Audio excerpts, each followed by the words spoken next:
ẹ̀sìn Ọlọ́run ò lẹ́sìn, ẹ̀sìn méjèèjì gbogbo àwọn kan tó wà yẹn fún sàn ni wọ́n kò jọ ní torí ẹ̀ lẹ́sìn pé irọ́ náà fi gbé kalẹ̀ fún wa ìwọ Ọlọ́run àwọn kan ni wọ́n fún wa àwọn bàbá wa ti fọ Ọlọ́run mọ̀ wá ṣáájú kí wọ́n tiẹ̀ tó sọ pé àwọn wá fi ẹ̀sìn ìlú wa ní gbogbo. Káàbọ̀ sí ìkànnì Think Yoruba TV,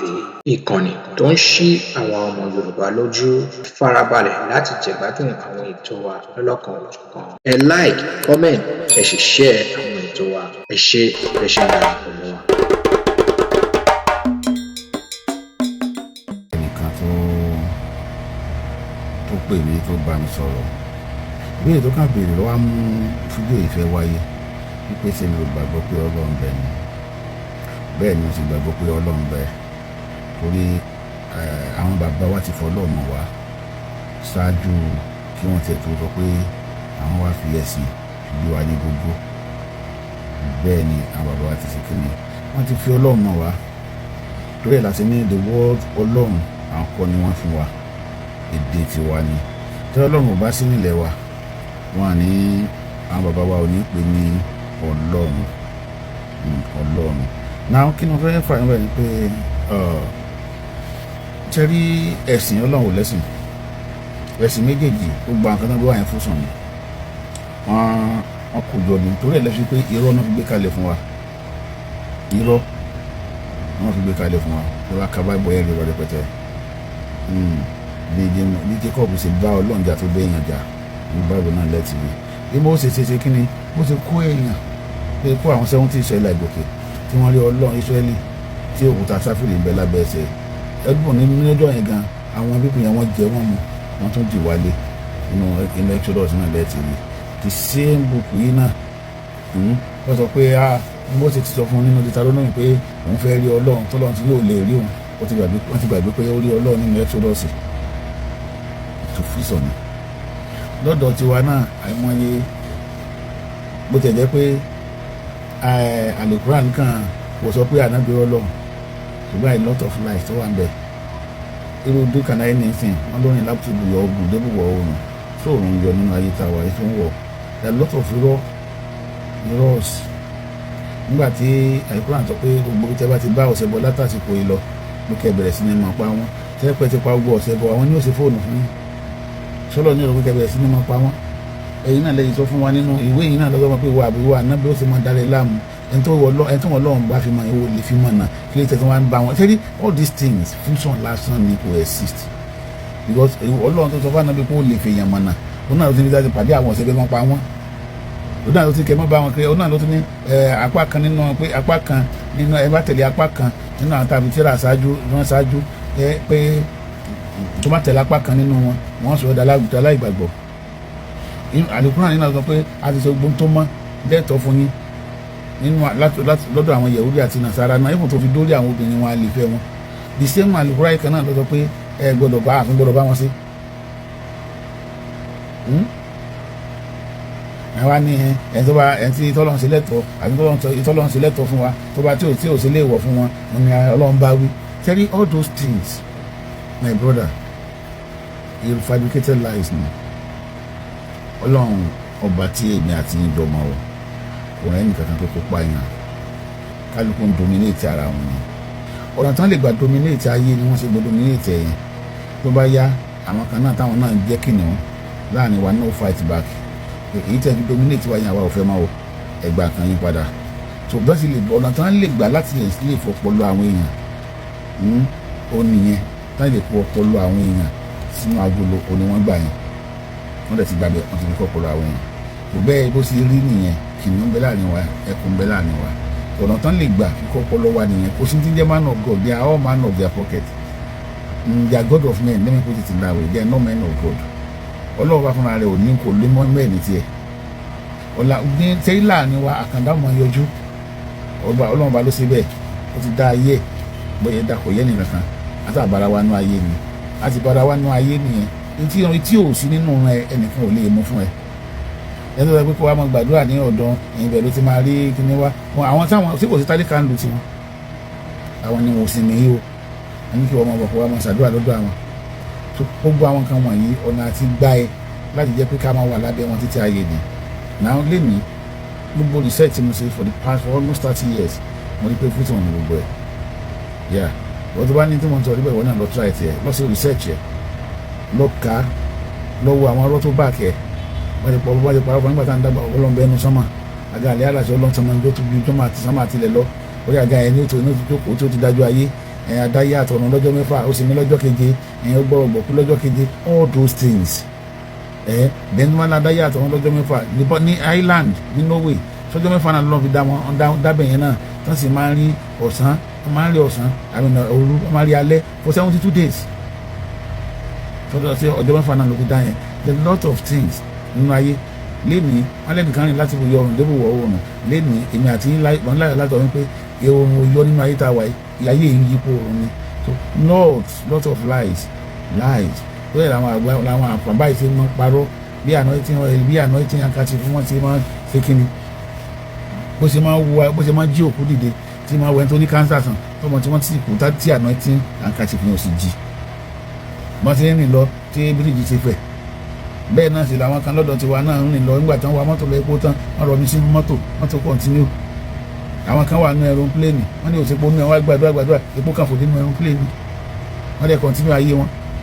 Ẹ̀rí bẹ́yẹn tó ìyẹn ní ká máa gbàgbọ́ nínú ayé pé kò tètè lọ gbé búrẹ́dì wọ́n wá lọ sọ fún baálé èkó tẹ́ pé lọ ka àwọn ọmọgbẹ́ wa tí gbọ́n wá dé èyí tó lóyún èyí tó kọ́mọ dání pé ẹ̀mí ò jẹ búrẹ́dì o àwọn abẹ́ sí ní fi ẹnu àwọn èkúté rún mú kéyìn tó jẹ búrẹ́dì tó wà náwó sókè pé ẹ má bínú kábíyèsí o èmi lèmi jẹ búrẹ́dì. All those things are fabricated lies. Àwọn àlọ́ kírun wákàtí ní Saudi ní Mecca ní kíní kan irọ́ pátá ló wà bẹ́ẹ̀. Yìí ń kábà tí mi àti ìjọ ń lọ èyí tájọ́ ló ń dára wa láàmú yìí I was told pé wọ́n jí òkúta yẹn gbé. Mo ti gbé I was told I saw it on the net pé ó sì lò 20 good years pẹ̀lú àwọn tó jí gbé tó fi ń demand fún ransom. Òsàkánná sì fẹ́ gbé nílẹ̀ Ìjẹ̀bú tí wọ́n rí gbé lọ́yìn tó Ọlọ́run tó ní kábà ò lè ṣàṣìwọ̀n kó pa wọ́n rẹ́. Mo fẹ́ tù di alámọ́tàlá káyé fẹ́ fara bùkà mo fẹ́ wá àwọn wo ni ìran wọn ìran eléyìí ní ẹnibó náà ti exist tí wọ́n ti ẹ̀sìn wáyé àbí òwáyé because a lot of underground research ni mo ti ṣe lórí àwọn kankan tí mo ní pé fake ni pé kọ́lọ́ kó ojú tí wà kó mọ́ kájú àná kó la. It's my own opinion, it's not yours, so you can decide on what to do, but on mine and with research I've done so far mo ní pé all those things are just lie from the pit of hell, so Ọlọ́run kó dúró tì wá àti wọnú ẹ̀dá nìyẹn ọkọ̀ Noah bí àwọn bàbá ṣe máa ń wí Ọlọ́run tó dára síbi kan sá ṣùgbọ́n wọ́n ti ìran ẹ̀ ní ìran ẹ̀ má torí ẹ̀sìn yẹn má sọ ìran ẹ̀ nù tó bá sọ ìran ẹ̀ nù ó di ẹrú gbogbo tó bá mọ̀ yín pé o lè fi dáàbò bo rẹ̀ ni kò fi dáàbò bo rẹ̀ èyí tó orí tán gbé wá yẹn wá jẹ́ kí n tàn ẹ́ government of the day ni wọ́n máa fi tẹ̀ ẹ́ rì ní ìtàn pè ní ẹ̀sìn ni pé láti jẹni nípa láti gbalẹ̀ ẹni láti dominate ẹ láti kéde ẹ láti put in poverty sínú ayé ẹ kọ́ wọ́n bá lè tẹ̀síwájú nǹkan tán pè lẹ́sìn ẹ̀ tó wá dẹ̀ gbogbo ibi tẹ́sí wà lónìí gbogbo ibi tí wọ́n gbé dé wọ́n fi tẹ̀ wọ́n mọ́lẹ̀ ní ẹ gbogbo ilẹ̀ Áfíríkà bó ṣe rí. wọ́n fi ń dá yín lójú pé ẹ̀sìn méjèèjì politics ni the two religions are political movements. Yeah, but I know some of you may not agree with me, but that's the fact. And that is why tó jẹ́ pé wọ́n gbé kalẹ̀ pẹ̀lú irọ́ tó pọ̀ jù. Ẹ bá lọ wo Christianity irọ́ oríṣiríṣi ló wà nù ẹ̀. Islamic religion tó bá irọ́ oríṣiríṣi ló wà nù ẹ̀. Táwọn kan bá máa wí. Àní kò sí rọ́bẹ̀ ẹ̀rọ ni nǹkan kan ní. Ẹ̀yin fúnra ara yín ẹ ti mú ọ̀rọ̀ jáde gan nínú àdìs. Pé eléyìí sọ yìí eléyìí ó sọ yìí mọ̀ndó lélẹ̀ àgbélẹ̀rọ eléyìí ó lẹ̀ tó bá ní nǹkan lẹ̀ ó fi hàn wípé irọ́ ni nílò ìta ní ó sọ yìí irọ́ wà nù ẹ̀tọ́ pẹ̀tẹ́ náà ẹ rí i pé tó bá máa wá kà fún wa wọ́n sọ wípé kíní kan bá wà lọ́wọ́ kíní kan bá wà lọ́wọ́ kíní kan bá wà lọ́wọ́ kíní kan pé ìní ọ̀jẹ̀ káwọn gbà èyí tí ẹ gbà wọlé yẹn náà tí kìí ṣe gbà wá ni ẹ gbà wá lò náà tó fi hàn wípé irọ́ ẹ rí i pé àwọn tí wọ́n bá wa gbé dání tí akẹ́kọ̀ọ́ látara wọn àwọn náà fi irọ́ gbé kalẹ̀. There are a lot of things underground tí wọ́n fi back ẹ̀ up tí wọ́n jẹ́ ká wá rí. Àwọn ọ̀rọ̀ oríṣiríṣi tí wọ́n gbé wá náà níbi káfá kan sọ pé àwọn ń rìnrìn àjò lọ sí Mẹ́kà wákàtí láti lọ kírun Mẹ́kà àmọ́ pé rọ́ ni. Nígbà tí ọba kan tí ẹni àdàfà alálùkìńbà kan tó lọ sí ilé ọba ẹni tí ọba ti mọ́lé ní bàbá ti ń jẹun oúnjẹ ọmọ wọnú ìyàfà alálùkìńbà irọ́ pátá ni. Original rọ ni. There are lots tí wọ́n ti sọ fún wa. Ọlọ́run bẹ́ẹ̀ sọ́mà àga àlárí àṣọ ọlọ́run kó tóbi sọ́mà tilẹ̀ lọ àṣàrà ìlú ní pààyàn gbogbo àwọn nǹkan wọ̀nyí yàwó falasi. Torí pé àwọn ìṣẹ̀ ní Mósè lọ sójú ọ̀run ó lọ gba kíní wa àwa náà ní ànábì gun ẹṣin ogun lọ sójú ọ̀run ó lọ gba ìran kíkí wa irọ́ ló wà ń bẹ̀. Mósè tán ló lọ sójú ọ̀run Mósè náà ní kò rọ́ Ọlọ́run rí the same account inú Bible náà sọ pé irọ́ ẹ̀mọ́tẹ̀sọ ni ó rọ́ Ọlọ́run o tó tún jókòó pẹ̀lú Ọlọ́run tó ń bá Ọlọ́run lórí àga tó gbé tí òkúta sáfìrì ń bẹ lábẹ́ ẹsẹ̀ tó dàbí ìrísí òórùn náà mọ́tò tó ẹ̀ kò sì náwó ẹ̀ sáwọn ọlọ́lá Ísírẹ́lì wọ́n jẹ wọ́n sì mú wọn pé Mary ló máa sóúnjẹ ọjọ́ náà Mary ló máa sóúnjẹ ọjọ́ náà mo rántí tí gbogbo wọn jẹ tán sì mú. sẹ́rí all those things they are all political movements torí ẹ̀ ló fi jẹ́ pé ẹ̀sìn is not based on truth it's based on fact. tó bá lọ sí court gbogbo truth torí kò lè ní kó kàn wọ́n what they after is fact.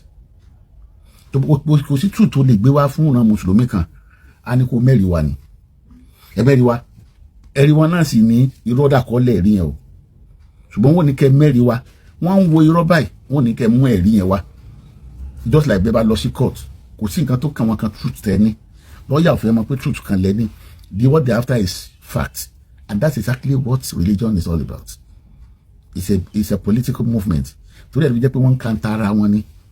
Christian àti Islamic religion they always counter each other and that's exactly what happened. So anybody tó bá ń lọ sọ pé kíní kan you are just wasting your time